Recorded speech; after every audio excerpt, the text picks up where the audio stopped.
goes past Mathieu Monteguti. A little word of encouragement by Monteguti, and that's about it. Peter Velets will look over and see another man who's gone past him. Carlos Betancourt, yesterday was just pipped to the line by Sergio Henao, is now on his way. This is a good attack by Betancourt, lying at 21 seconds overall, strong one. Yeah, and it's Richie Porte has reacted to Contador in the wheel, and so is Quintana. But this is a man setting the pace at the front. Spilak only 10 seconds off the overall lead of Henao, and setting a good tempo, 18 seconds before kilometres to go.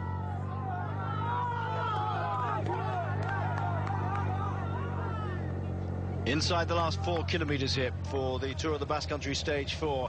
Simon Spilak looks over his shoulder, his right shoulder, to see who is trying to track him down. There's 20 seconds separating them, and it's Richie Porte now setting the pace on the front with Nairo Quintana of Movistar in the dark blue just behind him in that blue helmet. Porte looks over the shoulder. Where is the yellow jersey of Sergio Henao? It's back in the bunch now. Porte is going for this one by himself. He's just behind, actually. Oh, you can see him. He's just hidden by Carlos Betancourt.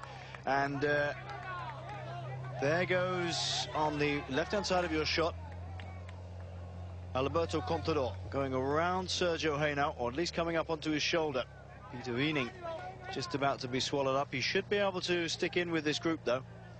Oh, this is the best thing they can do, because they were starting to get hit left, right and centre, and just set the tempo down. And Richie Porte they just have to get to the finishing line with the same time as, you know, the other contenders, because we've got this time trial coming up in the final day. So Richie Porte just wants it settled down. He doesn't want the attacks to start, but a very select group. But Spilak, for me, the body language is saying it's going to be very difficult for him to keep it going in the last 3.6 kilometres for the stage. When he's looking around, he's looking as if the effort is starting to pay. Yeah, it's not a good sign, is it? You start looking around. If you think you've got it in the legs, just keep going. As Sergio Henao, the yellow jersey of leader, comes to the front. We did speculate, Brian, earlier on in our broadcast whether attack is the best form of defence on the final climb of the day, and that's exactly what Sky have decided to do.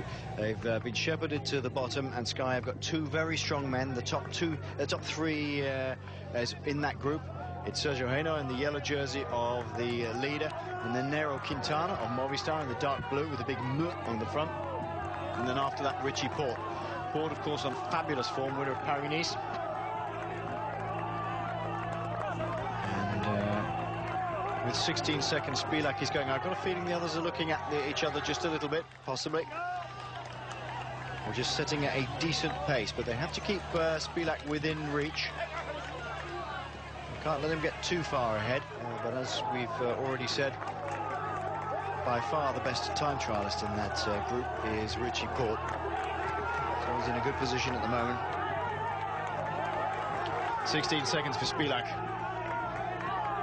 The rider from Katusha coming towards the top. Good to have 2 riders in here from AG2R Le Mondial, Jean-Christophe Perrault and Carlos Betancourt, both in this chasing group. 13 seconds now the gap. The Basques are shielding Spilak from a clear view if he looks over his shoulder again, as he's wont to do on a climb like this.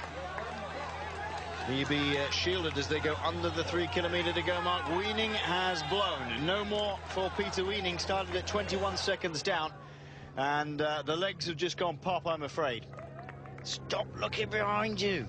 It's not going to make any difference, Spilak. You're either going to be caught or you're not, as Jean-Christophe Perrault digs deep to get onto the wheel of Nairo Quintana. It's Richie Porte putting the hurt on. Alberto Contador second, then the yellow jersey of the Colombian Sergio Henao riding for Sky. Behind him is Nairo Quintana, a fellow Colombian. 2 Colombians in this chasing group, and it's just a handful of seconds. They're coming up on Simon Spilak. Spilak will have to just dig in and stay with them if he can. He's not going to be able to stay ahead with 2.7 kilometres still to go, Brian, as Betancourt comes back. Yeah, the hardest part of this climb is almost over. We've only got another possibly kilometre of climbing. It levels out in a bit, and we did say it was a kind of downhill sprint finish, but we did think there would be a small group, about 4 or 5 riders, and it's looking that way at the moment. You've got Spilak at the front for Katusha in the red, and then you've got a very select group of Contador, Henao, Richie Porte, you've got Bettencourt, Perrault at the back, and Quintana there in the Movistar M on his back in the dark blue. The two AG2R men in that checkerboard at the back, they're hanging on for grim death here. Look at them. Well, the hardest part of the climb's over now. This is the kind of false flat over towards the top, so you can get it in a bigger gear, and Richie Porte has put it in a bigger gear and put a lot of hurt into Perrault and Bettencourt at the back for AG2R. Yeah, let's not forget that especially Jean-Christophe Perrault is a very good time trialist, and so putting it in the bigger gear on this sort of thing is not going to be a problem. Well, Spilak's waiting for them now. He sat up to wait for them. 2 kilometers to go, and this group is going to come past. He's going to latch on. Oh, he's got to be careful to wind that gear up.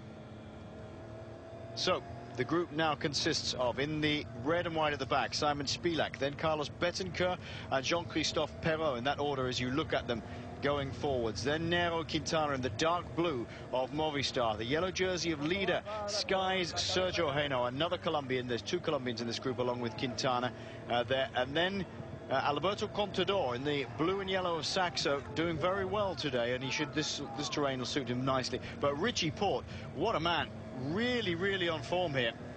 Yeah, he just has to drive it. I think it's with the, I think about 500 meters to go, it starts to go downhill into a kind of right-hand sweeping corner. So 7 riders, a bit more than last year when we came with 3 riders to the finish, and in the Welter last year I think there was about 4 riders, so 7 riders coming in, and it's going to be a downhill sprint finish between 7 of these riders, and it's going to mean who's into this final corner first. It normally comes out as the winner.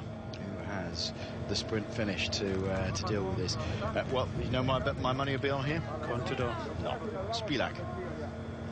I think he's a bit spent. Possibly. Got a little bit of time to recover here. We'll see. Bettencourt as well, of course, will be after a bit of revenge after yesterday.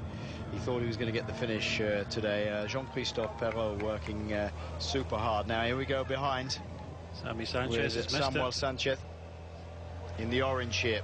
He's missed it, and he's trying to get back on, bringing us another group with them. This is because it evens out. It'll be interesting to see how close they can get to this.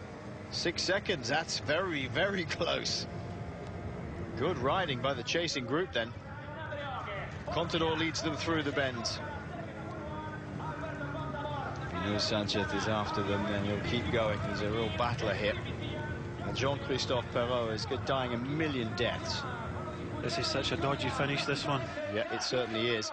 Look, Richie Porte has done the driving here, and he's leaving it. Gone. Oh, Quintana, Nairo Quintana is gone. That's a good finish. It's not going to be a sprint finish after all. Nairo Quintana has gone away, and he's got to gain a few seconds. Smart move. Sergio Henao is going after him. There's 1, 2, just 2 seconds. Oh, crash right after the line. Well, Nairo Quintana was at 8 seconds. He's gained another couple, and that's all. Quintana takes the victory. And they're streaming through here. Diego Lisi coming through. Cunego. Samuel Sanchez leads the next group in 24 seconds down. Danielson comes across. Oh, another one gone down. Was that Talansky? Yep, Talansky gone down on the just beyond the line there. Going to be very careful indeed. Very slippery just beyond this white line of the finish. Let's hope none of the other riders go down, but they're all sprinting as hard as they could here.